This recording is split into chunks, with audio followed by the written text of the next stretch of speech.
সময়ের স্রোতে আজ যা বর্তমান, কাল তা অতীত।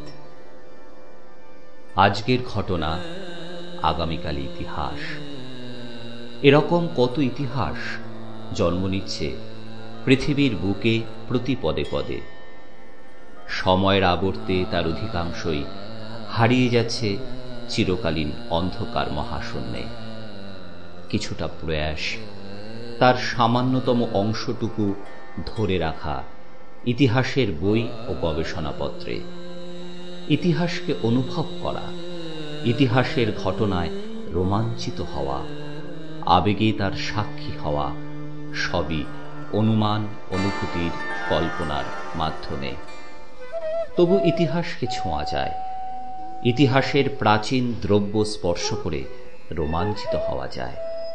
মিউজিয়ামে, প্রদর্শনশালায়, মিউজিয়ামে প্রবেশ করে অনায়াসে পৌঁছে যাওয়া যায় সেই সময়ে, সেই অতীতে, সেই বর্ণময় উত্থান পতনের রোমাঞ্চকর দিনগুলির মধ্যে।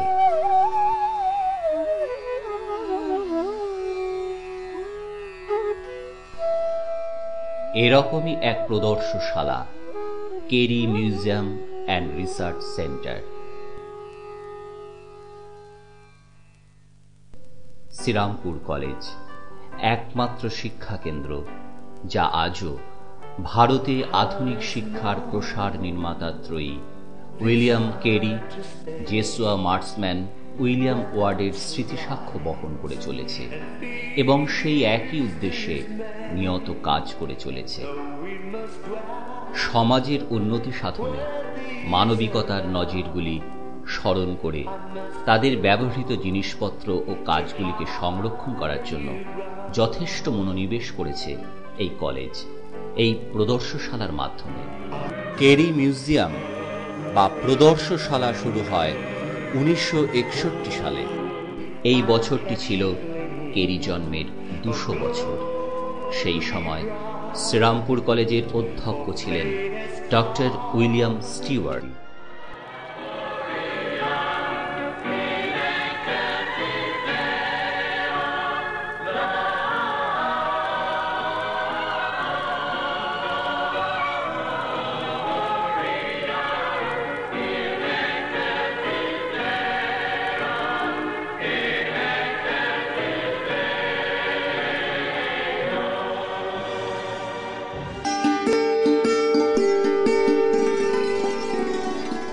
কেরি সাহেবের জীবনের সবচেয়ে উল্লেখযোগ্য গ্রন্থ বহুভাষিক শব্দকোষ।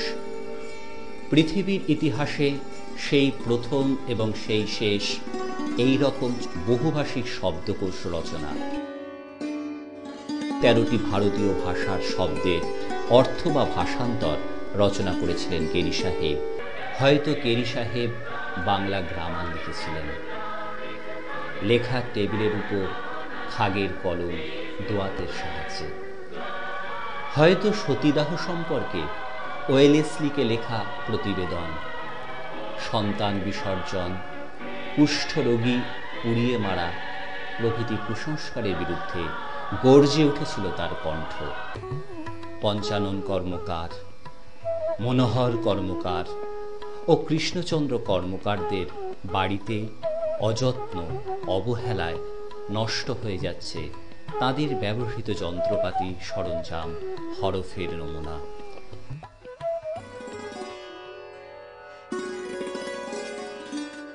এছাড়া পশ্চিমবঙ্গ তথা ভারতের বিভিন্ন স্থানে, বিভিন্ন গ্রন্থাগারে, মিউজিয়ামে ও ব্যক্তিগত সংগ্রহে রয়েছে মিশনারিদের বহু তথ্য ও ব্যবহৃত সামগ্রী, যা সবই এখানে স্থান পাওয়া উচিত ছিল।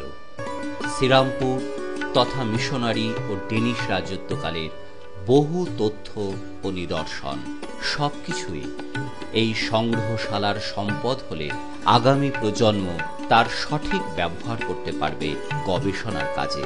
তবেই এই প্রদর্শনশালা হয়ে উঠবে আরও বেশি গুরুত্বপূর্ণ, মর্যাদা সম্পন্ন ও আন্তর্জাতিক মানের। তাদের স্মৃতিচিহ্ন থাকবে সুরক্ষিত।